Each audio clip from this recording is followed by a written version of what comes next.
ধরেন বাংলাদেশে আপনি যে ধরনের রাষ্ট্র ব্যবস্থা কায়েম করতে চাচ্ছেন, ধরেন যে খিলাফা, সেই খিলাফা আসলো, তাহলে কি আপনারা এই যে ধরেন কালী পূজার কথা বলা হলো সেগুলি বন্ধ করে দিবেন, যে না রমনায় বা না না বন্ধ হবে বিশ্ববিদ্যালয়ে কেন? সেগুলি করতে প্রশ্নই আসে দিবেন, না। সেগুলি করতে দিবেন? প্রত্যেক ধর্মাবলম্বীর যার যার ধর্মীয় রীতি অনুযায়ী তার হ্যাঁ, সে ধর্মীয় স্বাধীনতা ভোগ করবে।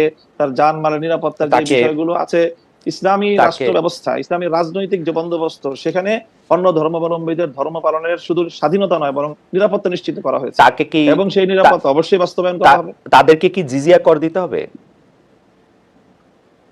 এখন আমি প্রথমেই কথা বলি হুম, হুম, যে আমরা মুসলিম কি অমুসলিম।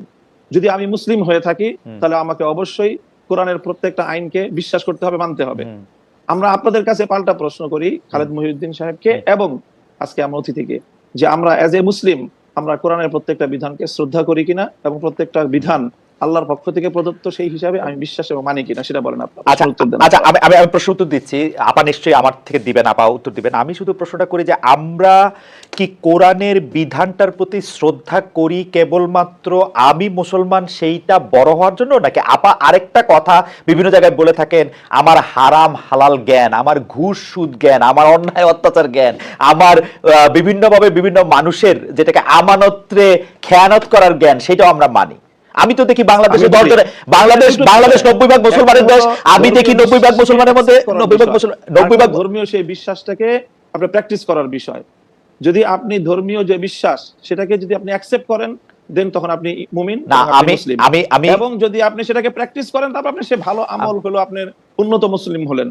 কিন্তু না, আমাদের এই যে প্রশ্নটা যেটা আপনি গুরুত্বপূর্ণ, বললেন, প্র্যাকটিস যে কোনটা জিজিয়া গুরুত্বপূর্ণ। কর দিবে কিনা, রাইট, প্র্যাকটিস আপনাদের কোনটা? এই প্রশ্নের আমি বলি, একটু একটু শুনেন। জি। জিজিয়া কর দিবে কিনা, জিজিয়া করটাকে স্বাভাবিকভাবে যেটাভাবে উপস্থাপন করা হয় যে এটাকে খুব একটা জুলুম এবং অন্যায় এবং ইসলামের একটা বৈষম্যপূর্ণ বিধান হিসেবে আপনার আখ্যায়িত করার আপনার প্রশ্নের টোনের মধ্যেই কথাটা রয়েছে। জিজিয়া কর এটা হলো মুসলমানদের কাছ থেকে জাকাত নেওয়া হয়। সেই জাকাত হলো তাদের অর্থনৈতিক রাষ্ট্রীয় যেই আপনার এই সোর্স, সেই সোর্সের এখান থেকে একটা ইনকাম। ঠিক তেমনি ভাবে অমুসলিমরা জাকাত দিবে না, তারা জাকাতের পরিবর্তে তারা জিজিয়া এবং কর দিবে, এবং এই জিজিয়া করের বিনিময়ে তারা তাদেরকে রাষ্ট্র সব ধরনের নিরাপত্তা এবং তাদের যে সার্ভিস গুলো দিবে, এটাকে আমরা সার্ভিস চার্জ বলতে পারি আসলে ওকে, মূলত। স্পেসিফিক উদাহরণ দিয়েছেন জনাব মামুনুল হক। আমরা গত 3 মাসে কিন্তু আরো কিছু ঘটনা খবর পেয়েছি, যেখানে রাস্তায় চলাচল নারীরা আক্রান্ত হয়েছেন, পোশাক নিয়ে নারীদের কটূক্তি করা হয়েছে বা হচ্ছে। এসব ঘটনায় আপনাদের ক্ষেত্রে আপনাদের সমর্থন কি আছে? অনেক ক্ষেত্রে তৌহিদি জনতার কথা বলা হয়েছে। আমি একটু শেষ করি, আমরা একটু শেষ করি। তো অনেক ক্ষেত্রে তৌহিদি জনতার কথা বলা হচ্ছে। এই তৌহিদি জনতা আসলে কারা? তাদের আপনি চেনেন কিনা, জানেন কিনা, জনাব মামুনুল হক? আমি তৌহিদি জনতার পরিচয়ে যাচ্ছি না। আমি হুম, প্রথম আপনাদের এবং আমাদের আজকে সম্মানিত অতিথি যে কথাগুলো বললেন, হুম, হুম, সেই কথাগুলো সমাজের খুবই একেবারে বিচ্ছিন্ন কিছু ঘটনা। আর এর বিপরীত দিকে আমরা এই দেশে এই মানে প্রকৃত অর্থে যারা প্র্যাকটিসিং মুসলিম, আমরা আমাদের বেশভূষায় এবং লেবাস পোশাকে আমরা যে কতটা এখানে নানাভাবে বৈষম্যের শিকার, হেনস্থার শিকার, তার খুব কম দৃষ্টান্তই আপনারা মিডিয়াতেও আনেন।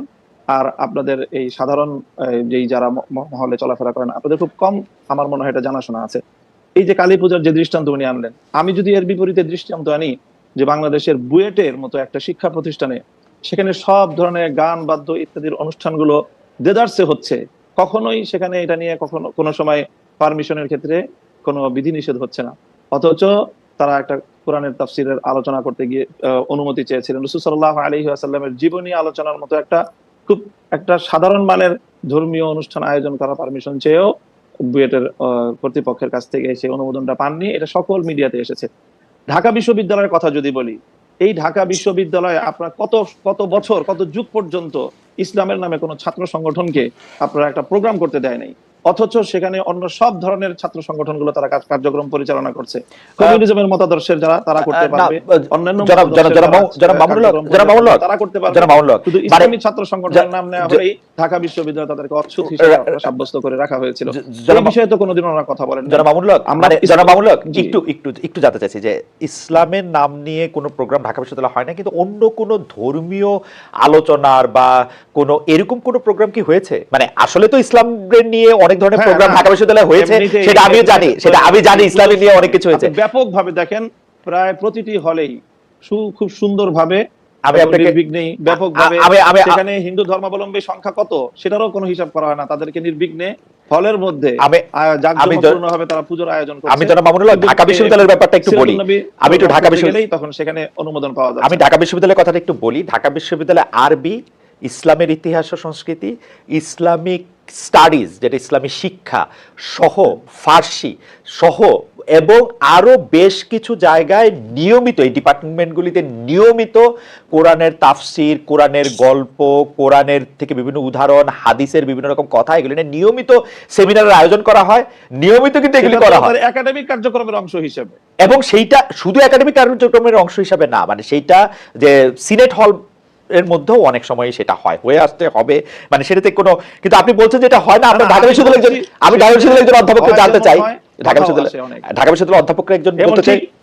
ঠিক একই ভাবে যে কালী পূজার যে ঘটনা ম্যাডাম বললেন, সেটাও অবশ্যই ঘটনা সম্পর্কে তো আমরা বিস্তারিত জানি না, হয়তো কোনো ছাত্র বিচ্ছিন্ন হবে সেই ধরনের কিছু করে থাকতে পারে, সেটাকে হিন্দু ধর্মাবলম্বীদের বিরুদ্ধে একটা অভিযান বা একটা ভূমিকা হিসেবে চিহ্নিত করার কোনো মানে আমাদের কাছে তো প্রমাণ। আচ্ছা, আমরা একটু ম্যাডাম মনে করি আমরা একটু ম্যাডামের কাছে দেশে প্রকৃত অর্থে যারা দাড়ি টুপিওয়ালা মুসলমান হিসাবে ইসলাম ধর্মকে তারা সকল ক্ষেত্রে প্র্যাকটিস করতে চায়, বিশেষ করে রাজনৈতিক ক্ষেত্রে যারা আমরা ইসলামকে প্র্যাকটিস করতে চাই, আমরাই হলাম প্রকৃত অর্থে বাংলাদেশে আসলে সংখ্যালঘু, এবং আমরাই সবচেয়ে বেশি বৈষম্য এবং নানা ধরনের অত্যাচার এবং নিপীড়নের শিকার।